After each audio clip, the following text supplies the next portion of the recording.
Imagine expanding your team's abilities without adding headcount. With Element 451, AI assistants like admissions advisors and student success coaches work alongside your staff to deliver personalized experiences at scale, offer round the clock support, and uncover data driven insights. It's not just about doing more, it's about doing it smarter. Elevate your team with an AI workforce that delivers personalized, scalable, and impactful experiences across the student lifecycle. Learn more at element451.com.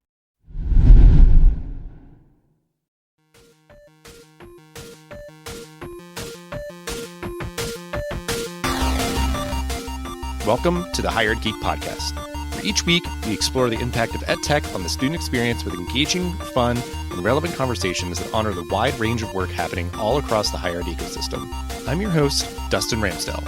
I've been working in and around higher ed for the past decade focused on student support and digital experiences. Join me every week for discussions with some of the best minds in education technology. The Hired Geek Podcast is a part of the Enrollify podcast network, a robust collection of shows designed to help higher education professionals like you grow. Explore our other shows at enrollify.org or check out some of my personal favorites linked in the show notes below. Enrollify is made possible by Element 451, the leading AI-powered all-in-one student engagement platform helping institutions create meaningful, personalized, and engaging interactions with students. Learn more at element451.com.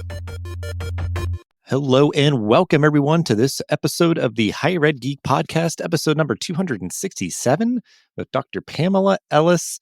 So I wanted to bring her on. She has over a decade of experience working directly with students, navigating their journeys into higher education. So with all of that kind of perspective, I wanted to kind of hear from her kind of what she's hearing and sensing and feeling working with those students, kind of what are top priorities for them, and certainly a couple of things that were surprising for me. So I really appreciate her willingness to kind of share her insights for this episode, and just a really great conversation. Just really appreciate her willingness to kind of enter into this space and kind of synthesize everything for us here. But as I'd mentioned in some previous episodes, if you will be at South by Southwest EDU coming up in the first week of March, I will be there as well. So come find me. I'll certainly be out and about at all the socials and things, trying to network with folks. And if you would like to be interviewed on site, or if a colleague of yours or someone you know you'd want to recommend, just send me a DM on LinkedIn.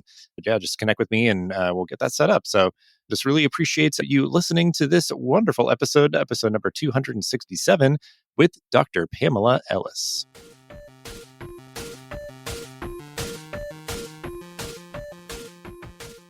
Hello, my name is Dr. Pamela Ellis, known as the Education Doctor, and I have decades of experience working with higher ed institutions, school districts, families around the college readiness and college admissions.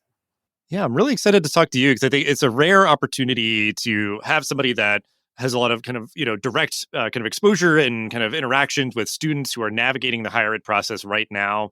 Like how are they preparing themselves? How are they navigating kind of all the minutia of applications and everything else? So yeah, just really appreciated kind of the opportunity to talk with you and sort of synthesize all of that to try to kind of convey what you're seeing, hearing, feeling from, the variety of constituents and kind of stakeholders you're interacting with, to hopefully provide those sort of actionable and relevant insights to, our audience, our listeners of, higher ed leaders and professionals who are, working in any number of sort of facets. So if you want to kind of capture, sort of the essence and explain a bit about the work you do now, kind of like what does it look like when you are, working with the student through their kind of preparation and application process?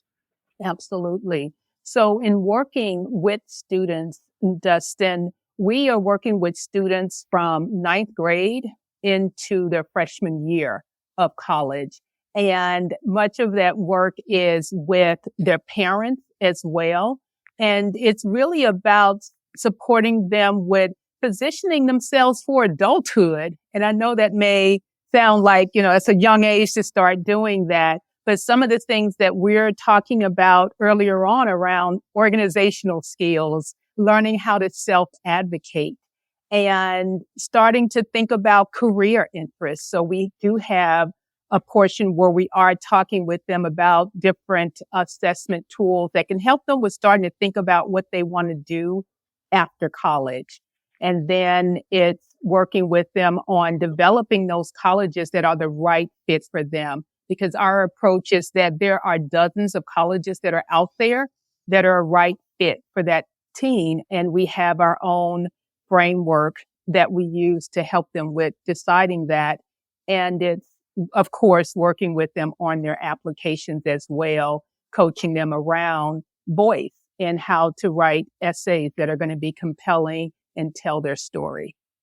Yeah, I think that's like such a good point. I remember, we had an episode a while back that was on really kind of diving deep on that idea of like there are a lot of institutions out there, and as you get to know a student who is in high school thinking about what's next for them, like there's kind of a wider vista than maybe they're kind of fully reckoning with. They're like, oh, I want to go to NYU or whatever else, and it's like, yeah, you and everybody else, it's a great school, but like it's gonna be very competitive. So even just that idea of like, and that's why I think it was like warranting a whole episode, was like we kind of just deep dived on that. But I think even the other thing of just sort of like, how do you get yourself to a place over perhaps a span of years to anticipate graduating high school at an American culture that is a huge milestone event of like, okay, you're an adult now in a lot of different ways. So I like that that aspect is in there as well, because I think anybody who works in higher ed, yeah, you're dealing with sort of the ramifications of that sometimes when they're not prepared. Exactly, exactly. And it really harkens back to a book a number of years ago that I used in my dissertation work, because my dissertation work is around high school to college transition. So what supports students with navigating through high school and then going on to thrive in college. And one of the books out at that time was Crossing the Finish Line, where it talked about the fact that, we know that students aren't completing in 4 years as the institutions are designed for them to. And the breakdown in retention and completion was in the application process and in that process of determining where they would be applying. And it was really looking at what are those different elements that is part of students thriving in college, and how do we actually start that with the students? And oftentimes parents aren't thinking about this in this way either. And just as you said, sometimes it's very superficial things like location or some list that has nothing to do with supporting them with thriving in college. And so we have our 5 factors of fit that we talk very explicitly about with students and apply it to them first, then apply it to the colleges, because there are so many colleges out there, but we started with the student. And that helps us with really kind of breaking down our conversation into something more meaningful about them finding community and thriving when they're in college.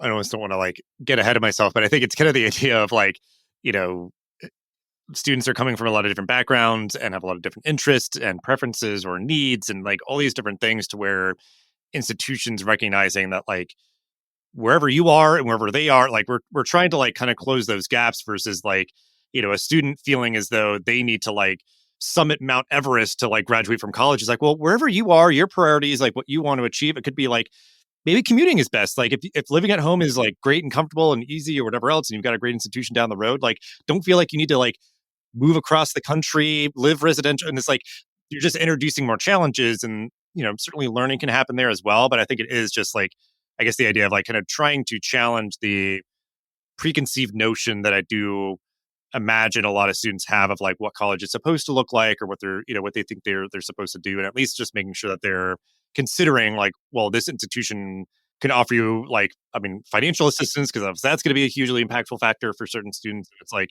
well, I'm going to go here, but then it's like, I got to pay my own way and do all these other things. Like, so again, yeah, I mean, there's a lot to consider here, but I think just the core of the work, by the sounds of it, what you're doing, very much appreciate you sort of like, yeah, like getting to know the student, kind of where they're at, their priorities, their needs, like, and connecting the dots between them and the kind of myriad of institutions and their programs and offerings that are out there, to make sure that they are hopefully going the least arduous path through to, achieving their goals and everything. And so I guess, with that work that you're doing, what do you think higher ed leaders should know about today's students? In thinking about the student, it's important to think about them in context with their parents as well. And so many students that I see today are often parents are having a hard time letting go. At the same time, students are having a difficult time launching. And so being aware of those deep connections and also understanding that students still have a desire to be independent. And that's one of the things I'm seeing a great deal is them talking about wanting to be independent. I ask students at the very start of our time together why they want to go to college. And it's important for them to have a sense for why, because that's going to drive everything else that we do together in our conversations. And so thinking about that for the student is still important. And independence is a why for many of them. Yeah, I kind of, I want to like dig into that a little bit more because I think even if you're not working with like necessarily like traditional age students, this has been something I've been kind of marinating on. So I'll try to kind of, maneuver us here because I think, like that acknowledgement and the difficulty of sort of threading the needle of like that, launching and letting go and all that is like you want to recognize sort of that difficulty and do what you can as an institution to sort of like kind of scaffold that to kind of like get built up to a point where everybody feels good kind of thing so that like parents don't feel like they need to be like helicoptering and like banging on the door for information. They feel informed, they feel comfortable, they feel confident, and students are feeling a lot of the same kind of things. And you can do a lot of things there kind of tactically through sort of your orientation and onboarding and advising and coaching and all that as an institution. And I think it's not overlooking how impactful that can be, especially at the outset of like a student's academic journey before they even start, their first semester and everything. How do you try to, bring resources to bear as an institution to maybe kind of, address that more so. But what I'm thinking too is the idea of, it taking a village, in terms of like getting a student through education where it could be like, okay, maybe you're traditionally aged, sometimes like moving away from home for the first time, like, all of that is sort of a tried and true kind of higher ed story. But even if you're, an adult learner, the idea of just like your family unit, like how do you sort of maybe make that whole family feel welcome, make them all feel sort of like, like they can be supportive or just, acknowledging that like, okay, you're a student who may be like a working adult and all that. Like, I think it's just the idea of a lot of what we talked about so far is just like acknowledging the full context that a student is entering and persisting through higher ed in. And obviously it's going to be unique to everybody, but I think it's just like, you want to make resources available, be helpful, be guiding, and being able to sort of like give more or less of any number of things that, a particular student might want or need. Because I guess, do you have a lot of like exposure to that? I guess like folks who may be like adult learners, or the idea that like, certainly even if you're traditional age, you might still be like working part or full time while you're going through. Like, I think that idea of like a lot of things that sort of like challenge the, again, preconceived notion that institutions would have of their students, the time that they have, what those students need. Like, I think a lot of it has been eroding over time, but like, I guess like things about the students that you work with that maybe have kind of changed over time. Cause I think that like that independence piece is like a big one that deserves constant sort of like repetition and sort of reminder. I'm curious, I guess, anything else of like any, like I would, changes over time that you've seen. yeah, another change has been community. And I've seen that a lot more in the last 5 years, that students do want to have a sense of community on campus. And I think that in some ways was exacerbated through the COVID years where students were more isolated, and they talk a lot about community in college. And I've seen where it's really changed students' decisions based on having community in college. And so where institutions can create ways for students to build community in authentic ways, that's going to make a difference for students making their decision to enroll, and also retention. Yeah, it's an interesting point as you're saying that, because I'm like, is the idea like I don't think community was ever like not important, but it was sort of this idea that's like, oh, it just is like just happens because you're there. Like it was like Right. this sort of natural law that like, No. well, you're at college, you're going to make friends, and everything's going to be great. You're going to build community, and it's the idea of like, well, the rug was pulled out for everybody, and now the idea Mhm. that like we've gone without it is that much more important. But then like the skill set or the ability to, like you said, build authentic community, how are institutions making those opportunities available? It's a sort of like, different Exactly. thinking, And I think Yeah. still too, some students are not sure exactly how to do it. And if the institutions can provide more ways that they can, in a sense, learn it as well as they're going through it and doing it in an authentic and intentional way, that makes a difference for these students coming through today.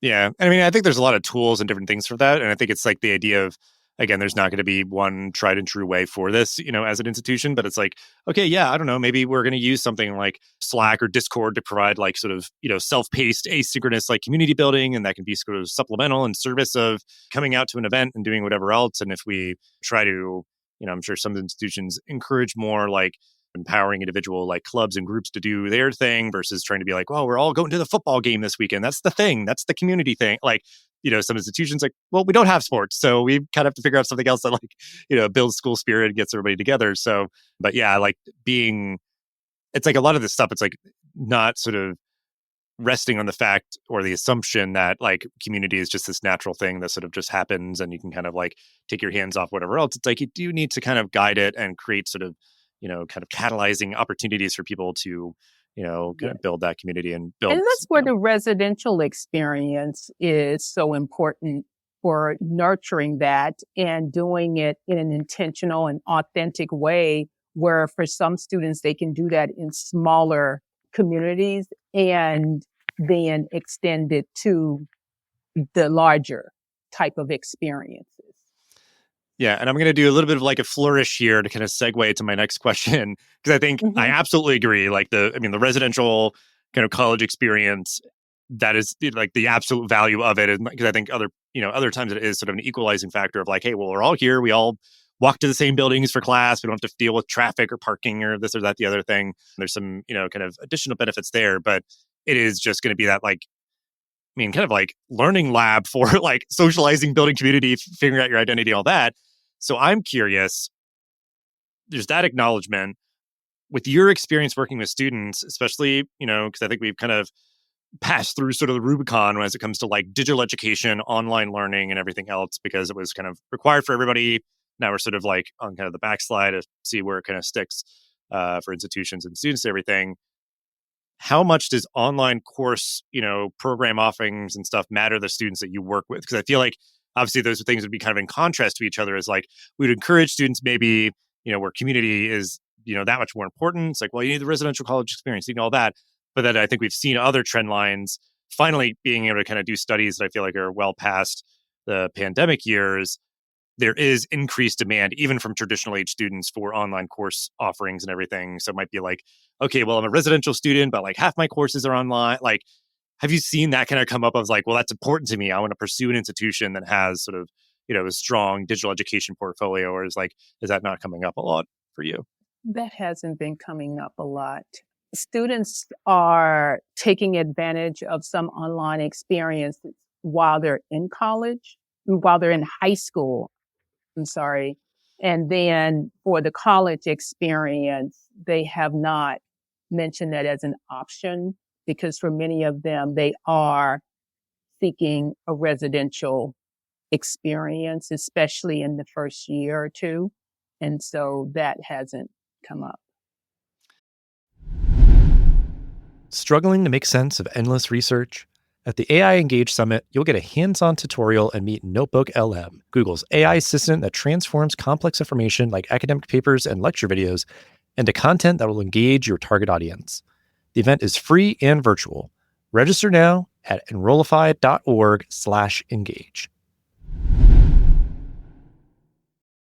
Yeah. Well, and I think that's interesting because, like, that's part of it, though, is that, like, so much of my experience has been in digital education. So I think I would have a bias towards it. So I think being, like, checked on this is super helpful. And the idea of, like, if it's important at all, it is far less important than some of these other things. I think that idea of like, as an institutional leader, recognizing the strength of assets like, residential, uh, offerings and everything, and not to get too caught up in, what obviously does take up a decent portion of kind of the headlines or trends of like digital education, all that. It's like, don't neglect that either. Like, but try to like walk and chew gum at the same time here a little bit, like recognize the like, persistent value of residential experiences for students.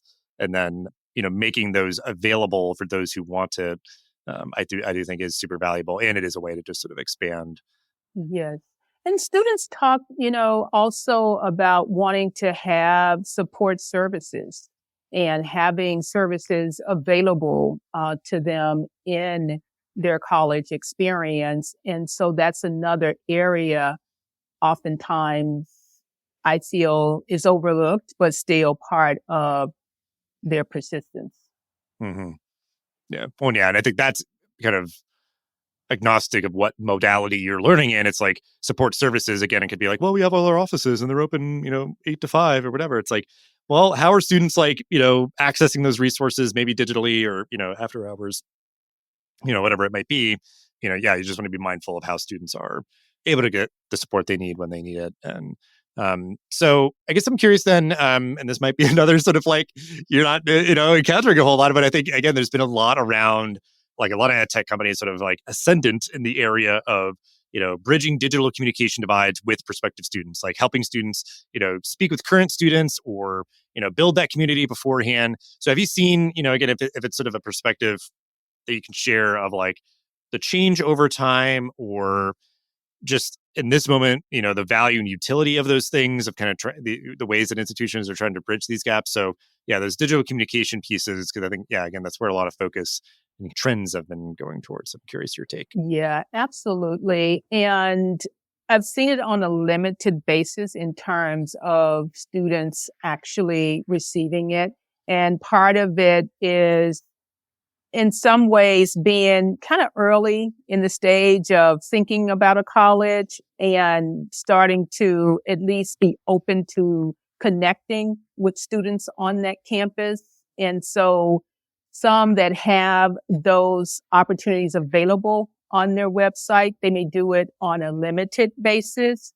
And it usually, I see it coming as they start to get closer to the experience. But one of the things, experience of applying, but one of the things that I do really encourage students to do is to actually do a physical visit and visit in person to really get a sense for the culture of a place, seeing what student life is like on campus. And once they do that and feel really confident about, yes, this is a school for me, do I see them starting to actually utilize those resources as well in terms of connecting with students digitally, but not prematurely. Yeah, because I'd imagine for like these like admissions teams and everything is like they would love to sink their hook in as early as possible so they could just start reeling them in of just like whatever your concerns are, we'll try to address it like before you even apply, like reach out, do whatever. But then it's like you're also like getting bombarded with automated emails or whatever else like the first time you like submit something. So it's like, yeah, I can imagine, yeah, like students are a little bit timid about doing that too early and too often. But I guess, yeah, I mean, like maybe you can speak to this because I think what you're saying of like I know, and I felt this myself even, but like choosing college and being there and like it's all just so emotional, like the idea of even like like I'm an alumni and I'm like still really involved and I volunteer because it's just like this deep emotional connection. But then like yeah, like when you go for a visit and it could just be this sort of like emotional kind of affirmation of just like yeah, it feels right, I feel good, I feel whatever. So like how does that play in? Because I think there are a lot of like people who try to boil all this down into very logical, objective things. Where's sort of the balance there of like when you're working with students of trying to acknowledge that emotional piece while also being like, well, this is the cheapest place for this or that. What like you can do all these logical sort of things where like it checks all the boxes, but then they're like, I went to campus and it just emotionally felt right. Like, how do you sort of Right. navigate that balance, I guess? We actually navigated through going back to our 5 factors of fit, because the simple thing of who is doing the campus tour is very emotional. So students will come back and they'll say, they really love this campus because of the tour guide. And that will be what drives them and wanting to apply. And so we really continue to talk about those 5 factors of fit and help them with taking out a little bit of the emotion in terms of things that won't necessarily play a role in them thriving when they're there. And so we just keep going back to those factors of fit and challenging them if they are saying things that are inconsistent. And we can often hear that and know about that when we're debriefing on the campus visit experience and looking at how they evaluated that campus visit, whether or not it's all tying together. Well, what this makes me think of, like, you harken back to those, like, fit factors and everything, like, sort of reverse engineering, if like institutional leaders are thinking about how they're sort of messaging and all that kind of stuff, like, we'll link out to your website in the description. Everything is just like looking at what, like, the way that you're framing that, and like the idea, like anticipating that those are the questions that students you work with, and I'm sure many others will have versions of those kind of questions and stuff, but like anticipating that and sort of putting that more at the forefront, because I do think, like, what has now thankfully become a bit of a punchline is that, like, so many institutions have the same sort of generic kind of messaging of like, start here, go anywhere, and it's like, okay, who does that apply to? Everybody, nobody, who knows, whatever. But like, if you can really be thoughtful about, just the messaging you're putting on, social media posts and, your web pages and everything else, just be very clear, because it is like, well, if I'm like browsing around on your page, like I got my foot in the door here, like I'm kind of curious and interested, but if I'm like having a really hard time figuring out if this place is going to fit within these sort of like, 5 factors, like I'm probably going to just bounce away and go check the next Google search result for, residential business programs in the Northeast or whatever, like, how you might kind of start just trying to kind of, pull stuff in to look at and stuff. So I guess that would be, and I don't know if you've ever sort of worked with anybody in that way or given that advice to anybody else, but I feel like that sort of reverse engineering could be really helpful if you're trying to determine, like, what are the things about us, as an institution that prospective students really want to hear versus like what we think that they should know as like the director of admissions or whatever. I know one of the things they want is to be able to navigate the website more easily. And that's pretty basic, being able to find information readily. So one of the things that we do is we give students a rubric around researching the colleges. And one of the things we ask them to do is go to the website and find out about the academic area of interest that you have, and scanning through some of the different majors that are offered. And when you land on one, actually look at what are the courses that are offered and who are the faculty members teaching it. And I can't tell you, Dustin, how many times students come back and say, I didn't find any faculty. And so we have to actually go through and dig through to find who are the professors that are teaching here, because I do want students to get a sense for who would be in the classroom. They have some general statistics like student faculty ratio, but what is it about that professor? And are there opportunities for you to engage with them outside of class if that's something that supports your learning? And so they're looking for those kinds of things, evidence of that. And oftentimes it's too hard to find. Yeah, that's a good one specific call out, and hopefully, like one that listeners are really like taking to heart, because I think it is an acknowledgement of like a website is like just a main utility that you have for introducing yourself and explaining. And more often than not, I feel like they are just like clunky, not intuitive, take too long to load. Like it's just, you can't find what you're looking for. And even that idea of like, okay, say your website's like you think pretty good in those areas, just that idea of like, are you putting human beings on there of like, here's who will be teaching you. And like, here's the ways that, yeah, like they make themselves available for office hours and whatever else. Cause I think we're not, in my head, I guess like the joke there is like, yeah, we're not expecting that the student is like looking at the webpage, like, oh my gosh, yes, Professor Smith teaches in this program. There's a world-renowned scholar in this area that eventually, like, it's more so just like it's the human thing, kind of like the reassurance. I would imagine again, like the emotional piece, but like again, those like really specific details would be sort of the top tier is like that they are very able to clearly explain. Our faculty make themselves available for mentoring, office hours, one-on-one appointments or whatever, like just acknowledgement of that and what the mechanisms for that would be, I think, yeah, like would go a really long way to differentiating and setting yourself apart and kind of above other institutions where either like the information cannot be found or if they were able to find it, who knows how hard it was. And there's no indication of just, yeah, like what that experience of learning under these faculty members would be. So I'm curious as we wind down here, we'll end with this question. You know, there's been a lot of kind of turbulence, certainly with like financial aid stuff over the past year and all that. So, hopefully that is not the case this year, but we're recording this, early on in 2025. What are you tracking on the horizon when it comes to your work as you look ahead to like the next year or the next couple of years? Couple of key things. One is the availability and support for mental wellness. It's something that we're looking at closely. Also, looking at admissions policies. And I say that because there is a lot of miscommunication around what students need ahead to really be successful in the admissions process. And one example is with testing and testing policies being unclear and causing more stress for families. Because if you say something like your test optional, that means that you don't have to send in a score. But if you're still looking at them and other students are able to send in scores, it just puts a lot of stress and anxiety on families to make a decision about whether or not to send in test scores.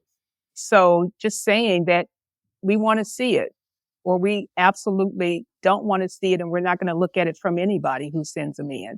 So just some of those kinds of policies as well really could be more clearly defined for families so that they're not over stressed around what to do. And so it's the admissions policies, it's the mental health support. It's also what type of experiences students will have as far as career prep. A number of students are seeking to really jump into new careers that may not even be defined yet, but what kind of support will they have for internships, for really having some real hands-on experiences that can support them with being ready for industry, with whatever they decide to do. So those are the three key ones.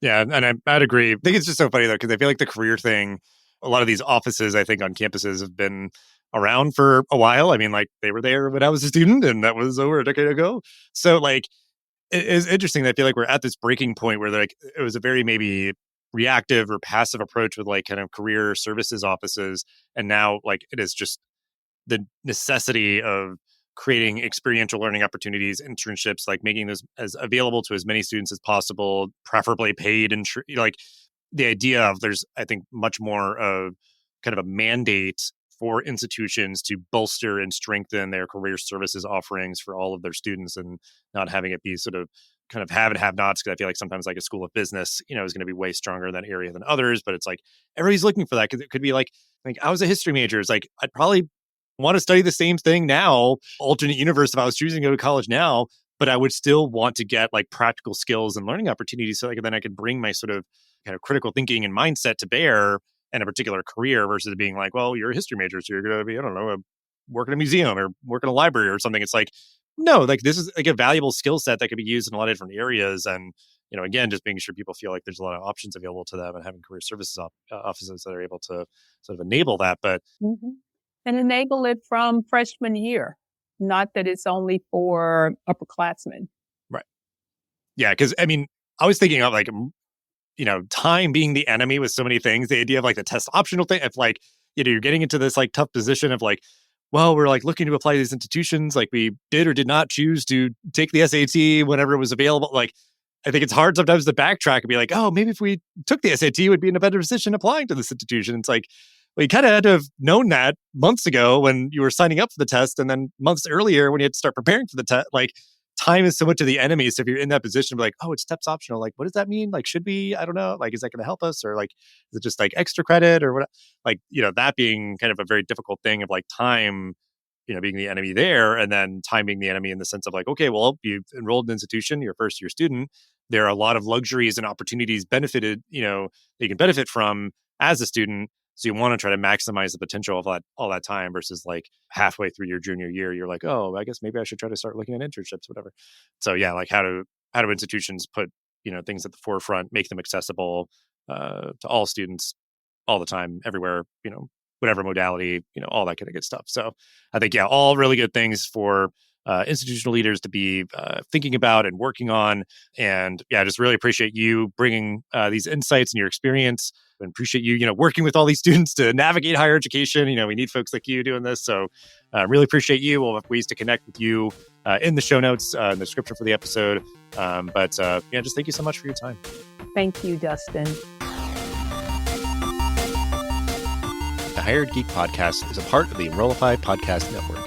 If you like this podcast, chances you'll like all the other Enrollify shows too. Our podcast network is growing constantly, and we've got a plethora of marketing, enrollment, and higher technology shows that are jam-packed with stories, ideas, and frameworks all designed to empower you to be a better hired professional. Our shows help you find your next big idea and feature a selection of the industry's best as your host. Learn from people like Jamie Hunt, Seth Odell, Dave Kibbolds, and Eddie Francis, as well as so many other of your favorite leaders in higher education. Enrollify is made possible by the support of Element 451, a leading AI-powered, all-in-one student engagement platform helping institutions create meaningful, personalized, engaging interactions with students. Learn more at element451.com.